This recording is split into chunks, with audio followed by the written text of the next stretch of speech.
नमस्कार, न्यूज़ 24 देख रहे हैं आप। मैं हूं आपके साथ डॉक्टर मीना शर्मा। राजस्थान में थर्ड ग्रेड टीचर्स का आंदोलन एक बार खत्म हो गया है, लेकिन इस आंदोलन को लेकर जो दिलासा, आश्वासन मदन दिलावर ने दिया है, राजस्थान के शिक्षा मंत्री ने, उस पर सरकार कितनी कायम रह पाएगी और सरकार सत्ता में आने से पहले जो वादा करके आई थी, उसे कितना पूरा कर पाएगी। थर्ड ग्रेड टीचर्स को नई ट्रांसफर पॉलिसी का इंतजार है और उसके तहत जो है वो ट्रांसफर कैसे हो पाएंगे, उसको लेकर सरकार ने एक बार तो अपने गले की घंटी को कहीं न कहीं जनवरी तक टाल दिया है। कितना सरकार की बात पर टीचर्स भरोसा करते हैं और कितने दिनों में नई ट्रांसफर पॉलिसी आ जाएगी और कितनी बड़ी संख्या है जो इन टीचर्स की इससे प्रभावित हो रही है और अगर ये मांग जनवरी 27 तक पूरी नहीं हुई तो क्या करेंगे टीचर्स, किस तरह का अल्टीमेटम दिया है, आर पार की लड़ाई को लेकर क्या कुछ कहा जा रहा है। हमारे खास मेहमानों के साथ आज इसी पर विस्तार से चर्चा करते हैं। हमारे साथ नारायण सिंह सिसोदिया जी हैं जो कि शिक्षाविद हैं, श्याम सुंदर शर्मा जी वरिष्ठ पत्रकार हैं, पौरुष भारद्वाज जी कांग्रेस पार्टी के प्रवक्ता, सुरेश थोलिया जी बीजेपी के प्रवक्ता हैं। आप सभी का बहुत-बहुत स्वागत है। नारायण जी, शुरुआत आपसे करते हैं। पूरे मसले पर अब तक आंदोलन को खत्म करने के लिए सरकार ने जो कुछ कहा है, उस पर कितना भरोसा शिक्षक संघ को है? क्योंकि आंदोलन एक बारगी थम गया है, इसका मतलब कहीं न कहीं सरकार दिलासा दिलाने में कामयाब हुई है। सभी पैनल को मेरा सबसे पहले तो नमस्कार। मैं दोस्तों आपको बताना चाहूँ कि सरकार की मैं विशेष करके माननीय मदन जी दिलावर मंत्री महोदय की बातों में तो विश्वास करना बड़ा मुश्किल है, क्यों उन्होंने तो पहले भी कई बार कहा थर्ड ग्रेड के टीचर के जल्दी पॉलिसी बना रहे हैं, जल्दी ट्रांसफर होंगे, कई बार उन्होंने कहा है और हर बार उनकी बात या उनके जो बयान है वो खरे नहीं उतरे और थर्ड ग्रेड टीचर ठगा सा रह गया है बार बार। अब की बार जनवरी तक पॉलिसी बनेगी, फिर ट्रांसफर होंगे, तो मेरे को तो लग नहीं रहा कि ऐसा कुछ हो सकता है। लेकिन ये इतना जरूर है कि जो तृतीय श्रेणी शिक्षक अभी जयपुर में उन्होंने जो धरना प्रदर्शन किया, उससे ये जरूर सरकार को आगाह हो जाना चाहिए कि राजस्थान का थर्ड ग्रेड टीचर सरकार से नाराज है। मंत्री जी वही है, वो उन्होंने देखा आपने थर्ड ग्रेड ट्रांसफर की बात करते करते वो लोग मंत्री जी के इस्तीफे की मांग करने लग गए थे। तो नाराजगी उनको बहुत ज्यादा है और नाराजगी को समझ नहीं पा रही है सरकार और माननीय शिक्षा मंत्री।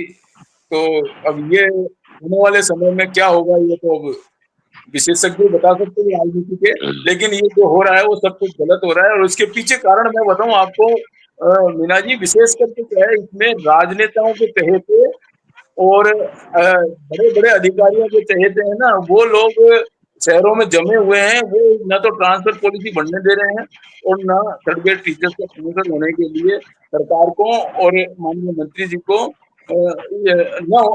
उनको नहीं होने दे रहे हैं। ऐसा मेरे को अंदेशा है, ये मेरी एक व्यक्तिगत सोच है। तो मैं कहना चाह रहा हूँ कि सरकार पर तो भरोसा कम ही लग रहा है, सरकार पर तो माननीय मंत्री जी पर तो कम ही लग रहा है।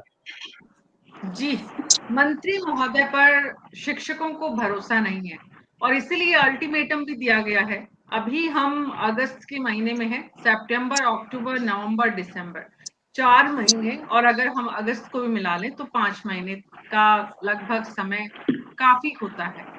क्या लगता है सुरेश थोलिया जी, 5 महीने में नई ट्रांसफर पॉलिसी तैयार हो जाएगी? बिल्कुल मीना जी, शिक्षा मंत्री जी ने भरोसा भी दिया है और हम लोग लगातार इस बात को कह भी रहे हैं कि एक पारदर्शी ट्रांसफर पॉलिसी आएगी जो ना केवल थर्ड ग्रेड बल्कि फर्स्ट ग्रेड, सेकंड ग्रेड और थर्ड ग्रेड के लिए आएगी, जिससे जो शिक्षकों को बार बार परेशानी होती है ट्रांसफर के लिए, वो परेशानी नहीं होगी। उन्हें इच्छा से जो डिस्ट्रिक्ट है, ब्लॉक्स है, उनमें ट्रांसफर्स मिल पाएंगे। और मैं ये कह रहा हूँ कि यदि भरोसा नहीं होता शिक्षा मंत्री जी पे तो ये आंदोलन स्थगित भी नहीं होता, शिक्षक अपनी बात को आगे जारी रखते। उन्हें पूर्ण भरोसा है और हम लोग भी ये विश्वास दिलाते हैं कि निश्चित रूप से इस तरह की पॉलिसी बनेगी और 1 जनवरी से पहले, 2027 से पहले आ जाएगी। उसके बाद नया जो सेशन शुरू होगा उससे पहले ट्रांसफर्स की बात हो या डीपीसी बनाने की बात हो, ये सारी चीजें कह रही थी। भारतीय जनता पार्टी ने 2018 में पहले भी जो है भारतीय जनता पार्टी ने ही 10 से 12 साल बाद में ट्रांसफर किए थे और फिर से एक बार फिर से भारतीय जनता पार्टी ये ट्रांसफर करेगी। इसमें यदि आप देखोगे तो कांग्रेस पार्टी की तरह हम लोग सिर्फ जो है वो झूठ बोलने का काम नहीं करेंगे कि 2021 के अंदर 85,000 जो है। सुरेश जी का 2.5 साल का समय कम हो गया नई ट्रांसफर पॉलिसी लाने के लिए? नहीं, 2.5 साल का नहीं, मैं ये कह रहा हूँ कि संकल्प पत्र के अंदर था कि हम एक पारदर्शी नीति लाएंगे और उसके माध्यम से ट्रांसफर करेंगे। ट्रांसफर का जो मामला है, बाकी first grade, second grade principal उनके लगातार ट्रांसफर हो रहे हैं। थर्ड ग्रेड के ट्रांसफर का मामला लंबे समय अटका है। उसमें इश्यू ये है कि उनके केवल जिले तक ट्रांसफर होते हैं, इस तरह के कुछ नियम है, तो उनमें बदलाव करना पड़ेगा। जो 2018 में भी किया था वो गाइडलाइंस के माध्यम से हुआ। यदि एक बार ट्रांसफर कर भी दिए जाएंगे तो शिक्षकों के सामने फिर से चुनौती आएगी। तो उसके अंदर कई मुद्दे हैं, जैसे वरिष्ठता का मुद्दा है, उसके बाद प्रमोशन से जुड़ा मुद्दा है। उन सभी मुद्दों को एड्रेस करते हुए, शिक्षकों से परामर्श लेते हुए, विशेषज्ञों से राय लेते हुए एक इस तरह की नीति बनाई जाएगी कि आगे कभी शिक्षकों को परेशानी नहीं हो। इसलिए समय लग रहा है। पौरुष भारद्वाज जी, क्या लग रहा है आपको कि सरकार जो बात कह रही है और जिस तरह का भरोसा दे रही है, शिक्षकों को थोड़ा और इंतजार करने की जरूरत है? मीना जी, देखिए, मैं इस बात को कहना चाहूंगा कि भारतीय जनता पार्टी का इतिहास रहा है कि भारतीय जनता पार्टी के द्वारा नहीं बल्कि सरकार के द्वारा भी इनके द्वारा जो भी वादे किए जाते हैं वो हमेशा जो है हवाई बातें साबित होते हैं, धोखे साबित होते हैं। कल शिक्षक नेताओं ने जब आकर के बाहर सभा स्थल पे अपनी घोषणा करी कि साहब हमारे लिए सरकार ने ये कहा है कि भाई हमारी 31 दिसंबर तक हमारी पॉलिसी बन जाएगी और उसके बाद में अगर नहीं होगा तो फिर 1 जनवरी से हम लोग जो है आंदोलन करेंगे। मैं आपसे इस बात को कहना चाहूंगा कि देखिए, जो बातें सारी हुई ये शिक्षक नेताओं के द्वारा कही गई। जब शिक्षक नेता जब सरकार के पास गए तो वहां पे उन्होंने शिक्षक नेताओं ने ये भी बताया कि भाई हमने गए, हमारी मंत्री जी से सहमति हुई। उस समय एसीएस से श्री राजेश यादव जी भी वहां पर बैठे हुए थे, इनका प्रतिनिधिमंडल बैठा हुआ था वहां पे इनके बातचीत हुई कि साहब मंत्री जी, अगर आप हमारी मांग से सहमत है, 31 दिसंबर की मांग से सहमत है, तो आप बाहर आकर के कृपया मीडिया के सामने एक छोटा सा स्टेटमेंट दे दें, तो एक आपके वीडियो प्रूफ भी हो जाएगा और आपके हमारे शिक्षक बंधु जो आपकी बात पे विश्वास भी कर लेंगे। मंत्री जी के द्वारा उनको सरासर मना कर दिया गया, बोले कि भैया मैं कोई स्टेटमेंट बाहर आकर के नहीं दूंगा। और उसके बाद में जो है इस बात पे सहमति बनी कि भाई हम जो है एक प्रेस रिलीज सरकार की तरफ से जारी करेंगे जिसमें हम इस बात को कहेंगे। और देखिए, थोड़ी देर बाद में जो प्रेस रिलीज भी सामने है, पर तो आपको जानकर के आश्चर्य होगा कि उस प्रेस रिलीज में कहीं पर भी 31 दिसंबर की तारीख का हवाला नहीं था। मतलब आप देखिए कि सरकार जो है, एक राजनीतिक दल होने के नाते कोई आदमी चुनावी सभा में झूठ बोल सकता है, लेकिन एक सरकार होने के नाते नई परिपाटी शुरू हो गई कि सरकार होने के नाते लोग झूठ बोलने लग गए। ये देखिए, बहुत ये लोकतंत्र के लिए भी विडंबना है। दूसरी बात, फिर वहां पे प्रतिनिधि मंडल के सदस्यों ने सरकार से जब वार्ता इनकी चल रही थी उससे पहले इस बात को भी कहा कि साहब आप जब तक पॉलिसी नहीं बनाते तब तक आप हमारे तबादले जिस प्रकार से प्रथम श्रेणी द्वितीय श्रेणी टीचरों के तबादले हो रहे हमारे भी कर दीजिए। तो वहां पर सरकार इनको कहती है बोले कि भैया हम तो कर देंगे, लेकिन फिर देखो वहां पर भी विधायकों की डिजायरें चलती है और भी जो पारंपरिक कुरीतियां हैं जो चल रही है, तो उनका सबका आपको भी शिकार होना पड़ेगा। तो ये कह के सरकार, आप देखिए, सरकार में मैच्योरिटी नहीं है। मतलब ये इस बात को कह रहे हैं कि भाई हम जो दूसरे तबादले कर रहे हैं पारंपरिक कुरीतियों के तहत कर रहे हैं, कहीं पे हमारे विधायकों की डिजायर चलती है। एक तरफ ये ऐसे कहते हैं कि साहब हमने जो है बैन कर्मचारी की सहूलियत के लिए खोला है, तो खुद इन्होंने अपनी बात खराब कर ली। और तीसरी बात, मैं आपसे इस बात को कहना चाहूंगा कि देखिए, जो सारा प्रकरण है, जिस प्रकार से शिक्षकों ने आंदोलन किया, सरकार पे दबाव बना, पंचायती राज चुनाव आने वाले हैं, नगर निकाय चुनाव आने वाले हैं, सरकार को पता है कि तृतीय श्रेणी जो अध्यापक हैं ये लोग ही जाकर के चुनाव करवाएंगे, ये लोग ही जाकर वोट डलवाएंगे, इसलिए इनकी सरकार के द्वारा इनको लॉलीपॉप दी गई। और इस बात को शिक्षक लोग भी समझ रहे हैं। मैंने कल जब ये घोषणा हुई चैनलों पे जब सब पे चल गई, मैंने उसके बाद में, मीना जी, मैं कल एक दूसरे चैनल पे किसी भी डिबेट में बैठा हुआ था, तो मैं पहले डिबेट पे की तैयारी, आप जानते हैं कि मैं ऐसे नहीं जाता किसी भी डिबेट में, पहले पूरी तैयारी करता हूँ उसकी। तो मैं देख रहा था वहां पे कि ना टीचर्स जो शिक्षक है उनके क्या स्टेटमेंट आए समझौते के बाद में। आप मान के चलिए कि वहां पे सभा स्थल में बैठे हुए शिक्षकों में निराशा व्याप्त थी।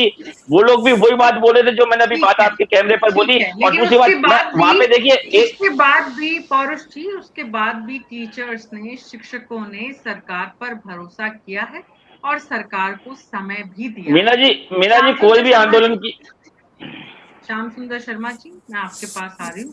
शिक्षकों ने एक बार बता दिया है कि वो नाराज हैं। इस नाराजगी का असर पंचायत चुनाव पर भी पड़ना लाजमी है, श्याम सुंदर शर्मा जी? देखिए, ये बात सही कि चुनाव में जिस तादाद में शिक्षक हैं और जिसके परिवार हैं, विपरीत प्रभाव पड़ सकता है, लेकिन तबादला नीति आज से नहीं विचाराधीन। परोस जी कह रहे थे, परोस जी आपके समय में औकार सिंह डायरेक्टर हुआ करते IAS, वो गए थे बाहर, बना के लाए थे तबादला नीति। अशोक गहलोत के जमाने से तबादला नीति बनी भी पड़ी हुई है, लेकिन लागू कर पाने में ना तो अशोक गहलोत सक्षमता दिखा पाए, ना मदन दिलावर दिखा पाए, ना भजन लाल जी दिखा पाए। कारण ये है कि हमने अभी तक शिक्षकों की भर्ती नहीं की। जिन जिलों में जिस प्रकार से जैसलमेर, बाड़मेर और उधर सीमावर्ती इलाकों में शिक्षक लगे हुए, सीकर, अलवर और बाकी जगहों के, वो किस तरह से नारायण जी लाएंगे एक साथ, वहां तो स्कूल खाली हो जाएंगे। तो शिक्षक तो भर्ती हुए थे उन जिलों के लिए ही। ये मालूम है, तृतीय श्रेणी शिक्षक भर्ती होता है तो जिला स्तर पे भर्ती होता है। तो ऐसी स्थिति में शिक्षकों को पता है कि हम भर्ती हुए थे उन जिलों के लिए। अब क्योंकि हम 10 साल हो गए, 12 साल, 15 साल हो गए, तो अब घरों पे लेकर के आ जाओगे शिक्षकों को, तो फिर सीमावर्ती इलाकों के जिन इलाकों में शिक्षकों की बेहद पहले से ही कमी है और ये शिक्षक आ गए और नए शिक्षक आ नहीं पा रहे, तो ऐसी स्थिति में कैसी पढ़ाई होगी। तो इसलिए देखिए, शिक्षकों को पर्याप्त मात्रा में तनख्वाह मिलती है, वहां परिवार को रख करके पढ़े करो ने, कौन मना करता है। अब कोई जैसलमेर और बाड़मेर काला पानी तो रहा नहीं, अब तो विकसित जिलों के रूप में आने लगा है वो तीनों जिले। तो ऐसी स्थिति में शिक्षक नेता अपने स्वार्थों की पूर्ति करता है कि देखिए हमने तो सरकार को 1 जनवरी को क्या तबादला नीति लागू हो पाएगी क्या? अभी विधानसभा आ रही है, क्या विधानसभा में अप्रूव हो जाएगी तबादला नीति? उसको लागू कर पाएंगे? पड़ोसी जब अशोक गहलोत नहीं कर पाए लागू, तो क्या भजन लाल जी कर पाएंगे इसको? इसलिए निश्चित तौर पे जिस प्रकार का तबादला सिफारिश करने की शुरुआत तो पूर्व मुख्यमंत्री अशोक गहलोत ने की थी कि तबादले केवल विधायकों की सिफारिश के आधार पर होंगे, और वो हो रहे हैं। और देखिएगा अभी भी कुछ शिक्षक जो तृतीय श्रेणी एकल महिला या कुछ ऐसे शिक्षकों का तबादला किया गया जो गंभीर रूप से पीड़ित है, कुछ का किया गया, अभी भी किया है, लेकिन व्यापक पैमाने पर तबादले हो जाए और विधायकों को संतुष्ट कर दिया जाएगा, मुझे लगता नहीं नजर आता है। और मुझे ये भी नहीं लगता कि बहुत जल्दी शिक्षा के तबादलों की नीति लागू हो पाएगी, क्योंकि देखिए केवल शिक्षकों की नहीं, फिर बाकी के लिए भी तबादला नीति आनी चाहिए। अब तबादला नीति आ जाएगी तो फिर विधायक करेंगे क्या, किसकी सिफारिश करेंगे?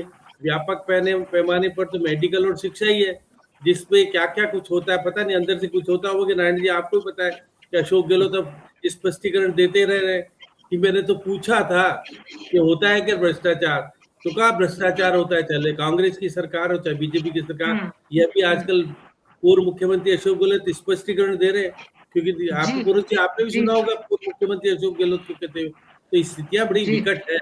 अभी शिक्षा के क्षेत्र में हम भर्ती पर्याप्त मात्रा में नहीं कर पाएंगे तो तबादला नीति किसी भी सूरत में लागू हो पाना मुझे लगता संभव नहीं लगता मुझे। जिस प्रकार नारायण सिंह जी श्याम जी ने बहुत ग्राउंड की रियलिटीज की बात की है कि सरकारें कोई भी हो, हमेशा हर सरकार के कुछ फेवरेट जो है वो टीचर्स होते हैं या शिक्षक नेता होते हैं और उनकी दुकानें चलती रहती है समय दर समय, क्योंकि आप शिक्षक नेता, ये बात आपको थोड़ी सी ज्यादा समझ में आती है, ज्यादा बेहतर ढंग से आप इसका जो है वो आकलन कर सकते हैं। तो ये जो इस वक्त पंचायत चुनाव किसी तरह निकल जाए, ये रास्ता निकाला है सरकार ने, ये माना चाहिए। स्थानीय निकाय चुनाव और पंचायत चुनाव संपन्न हो जाए, उसके बाद देखेंगे टीचर्स से निपटेंगे। बिल्कुल मीना जी, मैं आपको बताना चाहूँ, अब आपको मैं जैसे सामने ने कहा ना, ये बहुत कुछ हकीकत वाली बातें हैं, ग्राउंड की बातें हैं, बिल्कुल सही है। उन्होंने जो विचार रखे हैं वो वास्तविकता है ये। लेकिन मैं आपको ये कहना चाहूँ कि थर्ड ग्रेड के टीचर की पॉलिसी वास्तव में यही है कि वो जिले में ही उनका ट्रांसफर हो सकता है। आउट ऑफ डिस्ट्रिक्ट में ट्रांसफर करने के लिए टीचर्स की परमिशन लेनी पड़ती है, वो अपने आवेदन खुद करता है।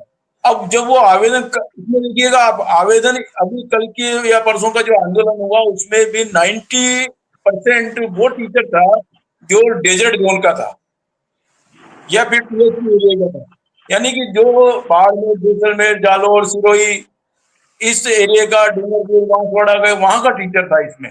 क्योंकि वे टीचर आज करीब 10-10, 15-15 सालों से, कई तो ऐसे हैं जो 20-20 साल हो गए वहीं अपना जीवन पूरा निकाल दिया उन्होंने।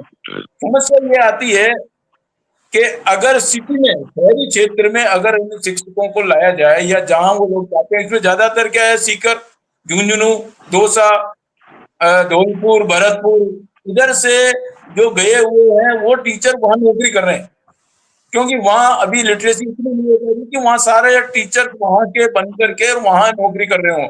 तो समस्या सबसे बड़ी ये आ रही है कि यहाँ अगर उन टीचर्स को लाया जाता है, या तो ऑलरेडी ऐसे हैं 50 बच्चे हैं और 5 टीचर हैं, कई जगह ऐसी स्थिति है 2 बच्चे हैं और 10 टीचर हैं। तो सरकार के सामने भी एक बड़ी समस्या है, लेकिन सरकार का जो मानस है ना, यानी कि दिल नहीं है, सरकार में दम नहीं है पॉलिसी बनाने का। वो जानते हैं कि अगर इस तरह की पॉलिसी बनाते हैं तो हमारे जो चहेते लोग हैं, जो आज जयपुर शहर के आसपास टिके हुए हैं, रुके हुए हैं, या भरतपुर में आसपास हमारे रुके हुए हैं, या सीकर में हमारे घर के पास में रुके हैं, वो इनके चहेते लोग हैं। क्योंकि अगर इनका निश्चित हो जाता है ट्रांसफर की पॉलिसी होती है, यहाँ से जयपुर से अगर बाहर भेजने वाली पॉलिसी लागू हो जाती है, तो ये मान के चल लो 20% तो आपका ऐसा शिक्षक है जो नौकरी छोड़ देगा। मैं आपको ये कहना चाहूँ 20-20% ऐसा शिक्षक है जिसने पूरी जिंदगी भर शहर में अपनी नौकरी करी है। उसमें IAS हैं, उनके कई रिश्तेदार हैं, कई ऐसे हैं राजनेता जिनके रिश्तेदार हैं, वो यहाँ से जाना ही नहीं चाहते। अगर उनको लिए अगर जैसलमेर बाड़मेर का अगर एक लेटर भी मिल जाएगा ना, तो वो नौकरी छोड़ देंगे, नौकरी ही नहीं करेंगे। तो सरकार के सामने बड़ी समस्या है, लेकिन इस चुनौती को माननीय मुख्यमंत्री जी और मदन जी में अगर दम है ना, तो उस चुनौती को स्वीकार करें, उसका चाहे नुकसान भी हो। 3rd ग्रेड का टीचर का ट्रांसफर इंटर डिस्ट्रिक्ट लागू करें, जयपुर से बाहर भेजें, जैसलमेर वालों को जयपुर लाएं, तो आप देखिएगा 90% ये समस्या हमेशा के लिए सोल्व हो जाएगी। आप करके तो देखो एक बार, आपके पूरे सेक्रेटरिएट में हलचल मच जाएगी। सचिवालय के कर्मचारियों को ये फैसिलिटी मिली हुई है, उनकी पत्नियों को उनके अपने जहाँ उनकी नौकरी है उनके आसपास लगाया जाए। आपका कहने का मतलब है जिसकी लाठी उसकी भैंस। इस वक्त शिक्षा विभाग में सबसे ज्यादा हावी है सुरेश थोलिया जी। कैसे इस समस्या का समाधान करेंगे? खुलेआम आप पर आरोप लग रहे हैं कि किस तरह से, और ये सिर्फ आपकी सरकार की बात नहीं है, हर सरकार में ऐसा ही है। तो आप इसको बदलने की सोच भी नहीं सकते, कल्पना भी नहीं कर सकते, और अगर बदलने की कोशिश करेंगे तो अपने लोगों को नाराज करेंगे। जैसा कि नारायण जी का कहना है कि भाई सबके फेवरेट लोग जो हैं सचिवालय कर्मचारियों के रिश्तेदार हैं, IAS ऑफिसर्स के रिश्तेदार और करीबी लोग हैं, नेताओं के करीबी लोग हैं। तो नई ट्रांसफर पॉलिसी आना इतना आसान नहीं है। अशोक गहलोत नहीं ला पाए, भजन लाल जी भी हिम्मत दिखा पाएंगे, डाउट है। मैं ये कह रहा हूँ कि भारतीय जनता पार्टी ये पहली बार नहीं कर रही। 2018 में भी वासुदेव देवनानी जी शिक्षा मंत्री थे और 22,000 लोगों का ट्रांसफर हुआ था उस समय 3rd ग्रेड के। इससे पहले कांग्रेस के लिए कोई पॉलिसी से नहीं किया था, अपने चहेतों को लाए थे उन्होंने भी। मैं भी कह रहा हूँ पॉलिसी से, बिल्कुल मैं मान रहा हूँ इस बात को। मैं ये कह रहा हूँ कि पॉलिसी से नहीं हुए थे, इस बात को मैं मान रहा हूँ, लेकिन मैं ये कह रहा हूँ कि 2008 से 13 और फिर 18 से 23 तक कांग्रेस की सरकार रही, ये एक भी ट्रांसफर नहीं कर पाए। हम पिछले टेन्योर में करे थे ट्रांसफर। हमारे अंदर जो है वो प्रतिबद्धता है, जो हमने आश्वासन टीचर्स को दिया है, हम वो पॉलिसी लेकर के आएंगे। शिक्षा मंत्री जी ने आश्वासन दिया है, हमारे संकल्प पत्र के अंदर पारदर्शी ट्रांसफर पॉलिसी का प्रावधान किया गया था, उसी के तहत हम एक पॉलिसी बनाएंगे और निष्पक्ष रूप से जो टीचर्स है उनके ट्रांसफर करेंगे। और ये भारतीय जनता पार्टी ने बहुत सारी चुनौतियां पहले पार की है, कोई बड़ी चुनौतियां नहीं है। शिक्षकों को राहत देना, उनके परिवारों की पीड़ा समझना, उनके दर्द को कम करना। और इस बात है जहां तक कि भाई इन्हें बॉर्डर एरियाज के अंदर शिक्षकों की कमी, तो 1.5 लाख नियुक्तियों की बात जो है शिक्षा मंत्री जी ने करी है। ये दिक्कतें इसलिए पैदा हो रही है कि पिछले 5 साल में न तो DPC का काम हुआ कांग्रेस के समय, और ना ही यदि देखो आगे आप कोई ट्रांसफर हुआ, सिर्फ जिनका ट्रांसफर हुआ उनके लिए भ्रष्टाचार किया, यही सब काम होता रहा। तो उस तरह की नीति पर भारतीय जनता पार्टी कभी चलती नहीं है। निष्पक्ष रूप से हम लोग काम करेंगे और ये पॉलिसी आपको जल्द देखने को मिलेगी 2026 में। जी, 2.5 साल में कुछ हो नहीं पाया, 2.5 साल और बच्चे हैं। अगले साल यानी तीसरे साल पूरा होने के बाद, चौथे साल में प्रवेश करने के बाद, क्या वाकई में जो सुरेश थोलिया जी बीजेपी के प्रवक्ता कह रहे हैं वो हो पाएगा, या जो श्याम जी और नारायण जी का कहना है कि इतना साहस मुख्यमंत्री दिखा पाएंगे, इसमें कहीं ना कहीं संशय है, डाउट है। पौरुष भारद्वाज जी, कुछ तो मजबूरियां रही होंगी गहलोत जी की भी, कुछ तो मजबूरियां होंगी भजन लाल जी की भी। देखिए मीना जी, मैं हमारी सरकार के बारे में तो स्पष्ट कर दूं कि जैसा कि अभी श्याम सुंदर जी भाई साहब कह रहे थे कि हमारी सरकार ने इस मामले में पहल की और एक जो आईएएस थे वो जाकर के इस चीज का उन्होंने अध्ययन किया और वे जो है उसकी ट्रांसफर पॉलिसी जो है उसको उन्होंने एक तरीके से कागज पे उसको जो है रूप देने की कोशिश करी, परंतु आपको पता है कि हमारी सरकार चली उस समय कोरोना आ गया और कई चीजें आ गई। और दूसरी बात मैं इस बात को कहना चाहूंगा कि देखिए ये जो पिछली सरकार गई, मैंने आपसे पहले भी कहा कि भाई राजनीतिक जो लोगों के लिए सबसे बड़ी सजा जो होती है वो सरकार से बाहर होने की होती है, और हमें जनता ने सरकार हमें जो है जनता ने सजा दे दी। भारतीय जनता पार्टी के घोषणा पत्र में ये चीज थी और इन्होंने दावे के साथ थी कि भाई हम सरकार में आते सबसे पहला काम ये करेंगे कि हम तृतीय श्रेणी अध्यापकों के लिए पॉलिसी बनाएंगे। और आज मुझे बताइए भारतीय जनता पार्टी की स्थिति ये हो गई आज। छोले जी आपको पता है पीछे से लोग बातें करते हैं जैसा भारतीय जनता पार्टी जो है बोले वो टाइम मशीन बन चुकी है, भारतीय जनता पार्टी आपको पास्ट में ले जाएगी, 1947 में कांग्रेस ने ऐसा किया था, या पास्ट में या फ्यूचर में ले जाएगी कि 2047 में हम ऐसा करेंगे। वर्तमान में है आप लोगों के पास कोई हल नहीं होता सिवाय दूसरों पे आरोप लगाने के। तो आप जैसे कि मंत्री जी के आपकी शिक्षा को लेकर गंभीरता रही कि आज प्रदेश के 7200 स्कूल एक शिक्षक के भरोसे चल रहे हैं। डिजिटल इंडिया के जमाने में हर 10 में से एक स्कूल जो है वो बिजली विहीन है। तो अब शिक्षा मंत्री जी का ध्यान तो हमेशा कभी तो बच्चों के कपड़ों पर रहता है, कभी शिक्षकों के कपड़ों पर रहता है, कभी टीचरों के मोबाइल पर रहता है, कभी आदिवासियों को डीएनए चेक कराने पर रहता है। आपको लगता है कि मंत्री जी के व्यक्तित्व में इतनी गंभीरता है कि जो शिक्षा विभाग जैसे मसले को शूट करे और साथ में टीचरों की पॉलिसी जैसा मसला जिसमें अति गंभीर और अति बुद्धिमान व्यक्ति को जो है उसका प्रशासक होना चाहिए, मंत्री होना चाहिए, वो आपको लगता है कि मंत्री जी के व्यक्तित्व में ऐसी चीज है कि वो इतना गंभीर काम कर पाएंगे? और अभी आप कह रहे थे कि साहब कांग्रेस के समय में जो है पैसे लेके तबादले होते थे। आपके खुद के कल जो शिक्षकों का प्रतिनिधि मंडल था उससे पूछिए आप, आपके मंत्री जी ने और आपके एसीएस राजेश यादव जी वहां पे थे, उन्होंने जब आप कह रहे हैं भाई आपने पिछली और 32,000 टीचरों के ट्रांसफर किए, तो ये यही उदाहरण जो है शिक्षकों के प्रतिनिधि मंडल ने कल मंत्री जी को दिया। साहब आपने पिछली बार में तबादले किए थे 32,000, अभी भी कर दो बिना पॉलिसी के, बाद में पॉलिसी बनाते रहना धीरे धीरे। सरकार के द्वारा जवाब दिया गया बोले भैया आप तो कर देंगे, फिर देखो आप लोग कहोगे जैसे और लोगों के तबादले होते हैं कि साहब डिजायर चल गई, पैसा चल गया, अन्य कुरीतियां चल गई, फिर आप लोग कहोगे। तो आपकी सरकार तो खुद इस बात को स्वीकार कर रही है कि हमारे अभी जो तबादले हो रहे हैं तृतीय श्रेणी टीचरों के अलावा अन्य जितने तबादले हो रहे हैं उन सब में कहीं पे डिजायर चल रही है, कहीं पे वही पारंपरिक कुरीतियां चल रही है कि जो जिसके लिए आप सब लोग हमारे ऊपर आरोप लगाते हैं। मैं इस बात को कहूंगा कि आपको कांग्रेस की तरफ देखना बंद करना चाहिए। आप राजनीतिक व्यक्ति हैं, भले आप अभी नए प्रवक्ता बने, पर आप भी पॉलिटिकल समाज के लोग तो है ना। आप जानते हैं ना कि हम लोग कितनी मेहनत करते हैं तब जाके हमें कोई पार्टी में पद मिलता है, कितनी मेहनत करते हैं जब जाके हमें सार्वजनिक जीवन में कोई पद मिलता है। और हमारे लिए तो पद से हटाने की बड़ी सजा क्या हो सकती है राजनीतिक आदमी के लिए, बताइए। तो आप बार बार कहते हैं कांग्रेस ने ऐसा किया, कांग्रेस ने गलत किया तभी तो जनता ने आपको चुना, और आप दीजिए रिजल्ट। और मैं तो कह रहा हूं कि अच्छी बात है 1 जनवरी तक पॉलिसी तैयार हो, हमारे शिक्षक भाइयों को रिलीफ मिले, और हम भी यहाँ पे बैठ करके मीना जी के शो में आपकी तारीफ करेंगे, आपको धन्यवाद देंगे। परंतु ऐसा नहीं होने वाला है, आप भी इस बात को जानते हैं। पंचायत के चुनाव के मद्देनजर आपने फिर गोली दी। परोश जी बात ये है कि शिक्षकों ने भरोसा कर लिया है, आप भी थोड़ा सा इंतजार करिए। मीना जी एक लाइन, मीना जी बस एक लाइन, मीना जी एक लाइन। मैं इस बात को कह रहा हूँ कि देखिए अब तक जो भी आंदोलन हुए और सफल हुए और लोगों ने विश्वास किया सरकार पे, तो वहां पे क्या होता है आंदोलन स्तर पर पटाखे चलते हैं, मिठाइयां चलती है।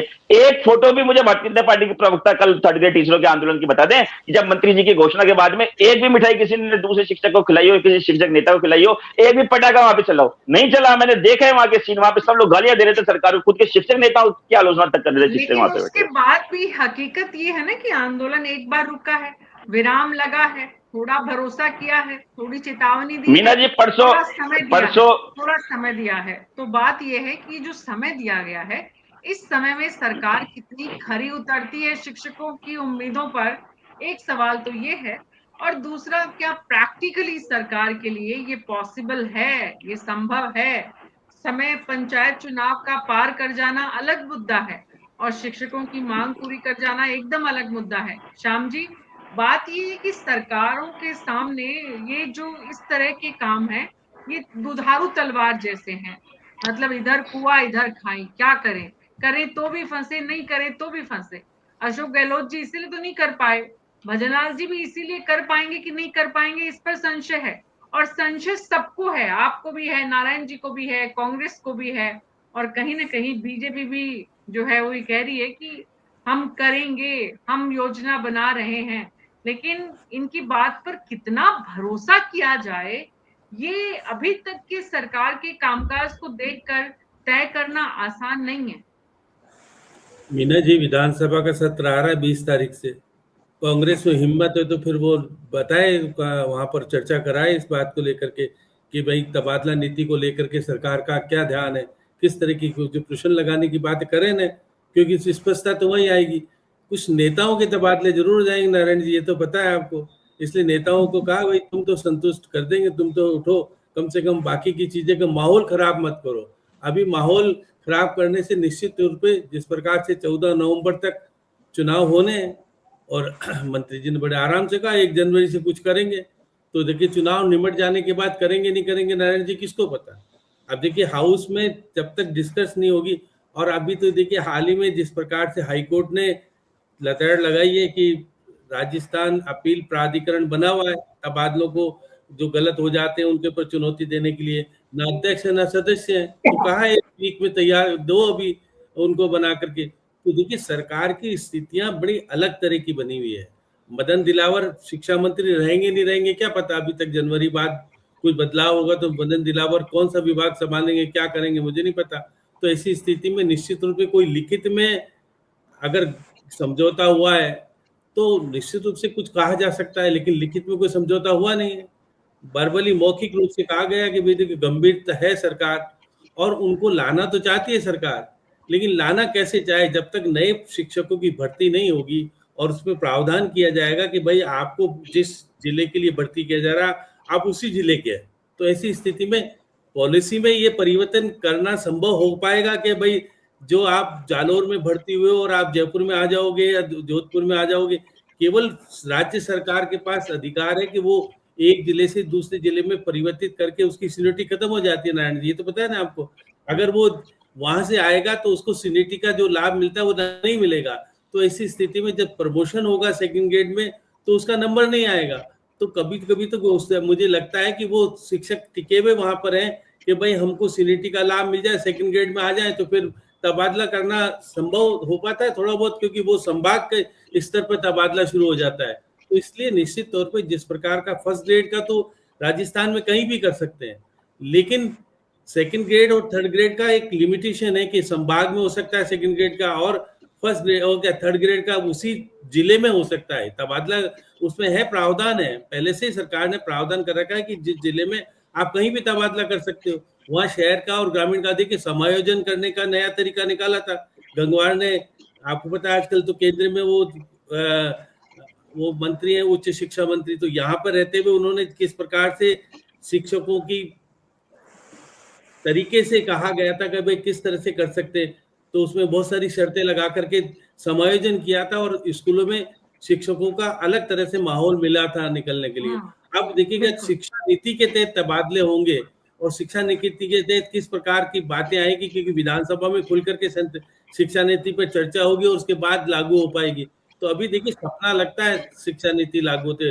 अभी सुरेश जी कह रहे थे कि हम जनवरी तक शिक्षा नीति लागू कर देंगे, तो क्या आप इसके मतलब विधानसभा में डिस्कस ला रहे हो क्या?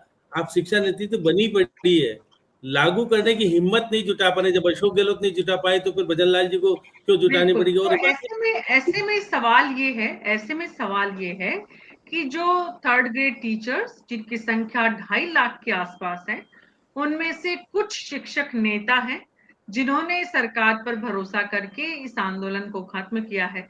दरअसल नारायण जी, ये जो शिक्षक नेताओं की आपस की, क्योंकि आपसे बेहतर इसे कौन जानता है, आप खुद एक शिक्षक नेता हैं, आपके आसपास इस तरह के बहुत लोग हैं, इनकी आपसी फूट का फायदा सरकारें उठाती हैं?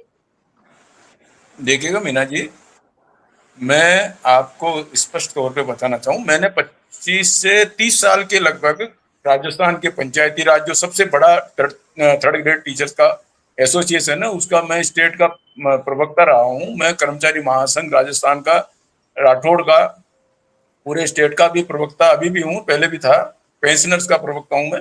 मैं कर्मचारी राजनीति को पूरी तरह अच्छी तरह जानता हूँ। लेकिन सबसे बड़ी समस्या क्या होती है कि आंदोलन जब किया जाता है ना, तो आंदोलन पीछे हटने के लिए नहीं किया जाता है, कुछ निर्णय लेने के लिए किया जाता है। लेकिन जहां सरकार की अटकलता और सरकार की अपनी जो अकड़ है, वो अकड़ और हठधर्मिता के कारण क्या होता है, समस्या ये हो जाती है कि क्योंकि ये ज्यादातर कर्मचारी और शिक्षक हैं वो एक राजकीय सेवा से जुड़े हुए हैं, वो इस हद तक नहीं जा सकते कि जैसे जैन जेड ने अभी वो आंदोलन किया, लाठीचार्ज हुए, ये हुए, कर्मचारी कभी इस हद तक नहीं जा सकता है। और आज की सरकारें हैं ना, ये हद जानने लग गई है कि इस हद तक जब तक नहीं आएंगे, लाठी चार्ज नहीं होगा, कैनन नहीं चलेगी, पैलेट गन नहीं चलेगी। आपकी बात से समझ में आता है, आपकी बात से एक बात समझ में आ रही है कि आंदोलन भी उस रूप में और उस तरह का करना पड़ेगा। सरकारी कर्मचारियों की सीमाएं होती हैं, खास करके शिक्षक जो हैं उन्हें एक संदेश भी देना होता है कि वो शिक्षक वर्ग है, इसलिए उनकी बात को तब तक सुना नहीं जाता जब तक कि वो उस तरह का आंदोलन ना करे जैसा इस वक्त जेनजी ने किया। बहरहाल बहुत बहुत शुक्रिया आप सबका इस चर्चा में शामिल होने के लिए। उम्मीद करते हैं कि भजनलाल सरकार और मंत्री मदन दिलावर ने जो वादा तृतीय श्रेणी शिक्षकों से किया है वो समय पर पूरा करेंगे। चुनाव स्थानीय निकायों के और पंचायत के संपन्न होने के बाद दोबारा देखना पड़ेगा। हम और आप बैठकर चर्चा करेंगे कि तृतीय श्रेणी शिक्षक कहां पहुंचते हैं, उनकी यात्रा कहां तक पहुंचती है, उनकी मांगों को लेकर सरकार जो आज वादा कर रही है वो वाकई में पूरा कर पाती है। भजनलाल शर्मा को ऐसा करने के लिए कड़ा अनुशासन एक तरह का दिखाना होगा कि हाँ, उनकी सरकार प्रतिबद्ध है, जो वादा संकल्प पत्र में उन्होंने किया था उसे पूरा करने के लिए। हमारे दर्शक न्यूज़ 24 की क्या सोचते हैं कि तृतीय श्रेणी शिक्षकों की ये मांग जो है वो कितनी जायज है? सरकार इसको लेकर जो आज भरोसा दिखा रही है वो 5 महीने बाद कितना पूरे कर पाने की स्थिति में आएगी? कमेंट बॉक्स में आप अपनी राय जरूर दीजिए और मुझे अनुमति। नमस्कार।